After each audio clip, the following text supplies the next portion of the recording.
আপনি কি জানেন ডেনিম জিন্স একসময় ছিল শুধু শ্রমিকদের পোশাক, আর এখন এটি হয়ে গেছে আধুনিক ফ্যাশনের এক অবিচ্ছেদ্য অংশ। আজকের এই ভিডিওতে আমরা জানব ডেনিমের ইতিহাস এবং বিবর্তন সম্পর্কে। ডেনিম কাপড়ের যাত্রা শুরু হয় 17শো শতাব্দীতে। তখন এটি ফ্রান্সের নিম শহরে উৎপাদিত হয়। এই কারণে এর নাম হয় ডেনিম, যার অর্থ ডি নিম বা নিম থেকে।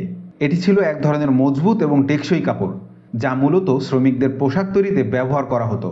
1873 সালে লেভি স্ট্রচ এবং জ্যাকব ডেভিস মিলে প্রথম জিন্স প্যান্ট তৈরি করে। এর আসল উদ্দেশ্য ছিল কনস্ট্রাকশন কর্মী এবং খনি শ্রমিকদের জন্য টেকসই একটি পোশাক তৈরি করা। প্রথম জিন্সের ডিজাইনে ব্যবহৃত রিবিটগুলোর কারণে এটি আরও মজবুত হয়। তখন থেকেই ডেনিম জিন্স প্যান্ট জনপ্রিয় হতে শুরু করে। বিংশ শতাব্দীতে ডেনিম জিন্স কেবল শ্রমিকদের পোশাকের মধ্যেই সীমাবদ্ধ থাকেনি। 1950 দশকে হলিউড অভিনেতারা, বিশেষ করে জেমস ডিন, জিন্সকে ফ্যাশনের অংশ হিসেবে জনপ্রিয় করে তোলে।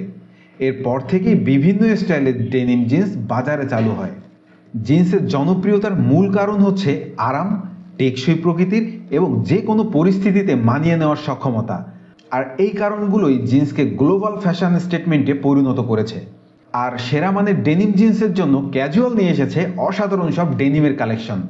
স্টাইল, আরাম এবং টেকসইয়ের এক অনন্য মিশ্রণ পাবেন আমাদের ডেনিমগুলোতে।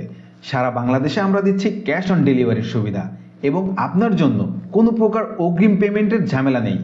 আমরা বিশ্বাস করি প্রতিটি কাস্টমার আমাদের পরিবারের অংশ, তাই আমরা আপনার সন্তুষ্টি নিশ্চিত করতে প্রতিটি পণ্যের সর্বোচ্চ যত্ন নেই। আজই আমাদের ফেসবুক পেজ ভিজিট করুন এবং আপনার পছন্দের জিন্স অর্ডার করে দিন। নির্ভরতার সাথে ক্যাজুয়াল, আপনার আস্থার সঙ্গী।